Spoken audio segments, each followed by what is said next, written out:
Hello everyone, good evening and welcome to my channel New Days New Life।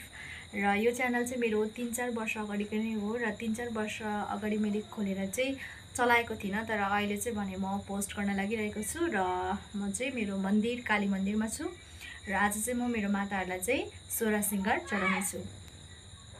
र यहाँ चाहिँ तयार छ मेरो सोह्र सिंगार है। र यहाँ पत्ताहरु ओछ्याइसकेको छु मैले। यहाँनिर पालै पिलो चाहिँ मैले चढाउनु पर्ने हुन्छ। माता कालीलाई चढाउँछु र उहाँ चाहिँ हुनुहुन्छ मेरो भगवती काली आमा। कति सुन्दर देखिनु हुँदैछ क्या। यो चाहिँ जसले एकदमै धेरै मलाई माया गर्नुहुन्छ नि उहाँले नै बस्नुहुन्छ।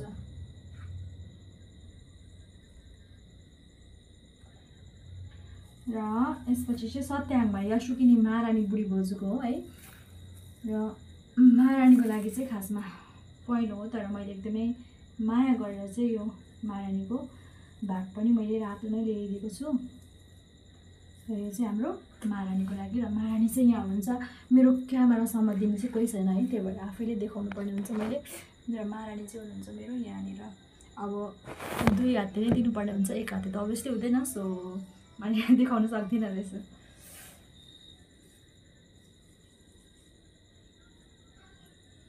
ल महारानीलाई मैले चढाइसकेँ है। र महारानीलाई चाहिँ मैले यहाँ ढ्याङ्ग्रोमाथि नै राखिदिएको छु। सबै ल सबै प्रसादहरू पनि चढाएँ। अब चाहिँ धूपबाती गरौँ है त। अब चाहिँ म यहाँ सिंगारको सामानहरू चढाउँदैछु। पालै पिलो चढाउनु पर्ने हुन्छ नि त, बिस्तारै गर्नुपर्छ है।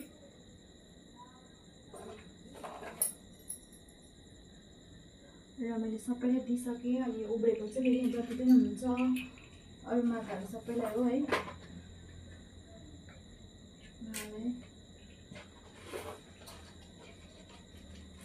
विशेष गरी चाहिँ मेरो भगवती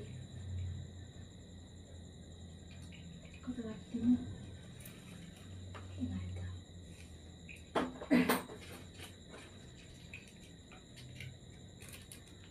ल भगवती माई सत्याङमा यासुकिनी महारानी बुढी बोजूलाई सिन्दुर देवीनाथ मन्सालाई पनि भइसक्यो है।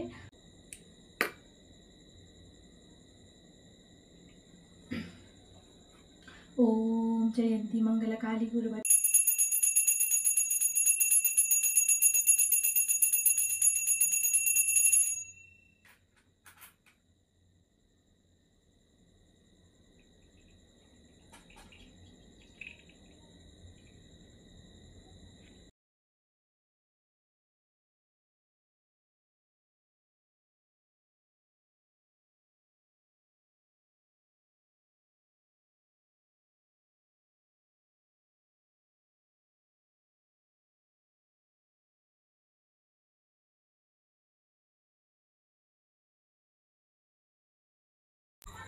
मैले चाहिँ मेरो माताहरूलाई सिंगारको सामान र फल प्रसादहरू चढाइसकेँ। र अब चाहिँ म भिडियोलाई क्लोज गर्छु।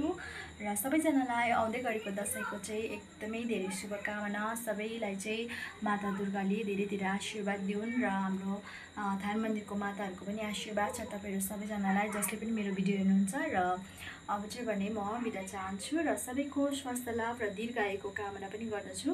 हस्त नमस्ते।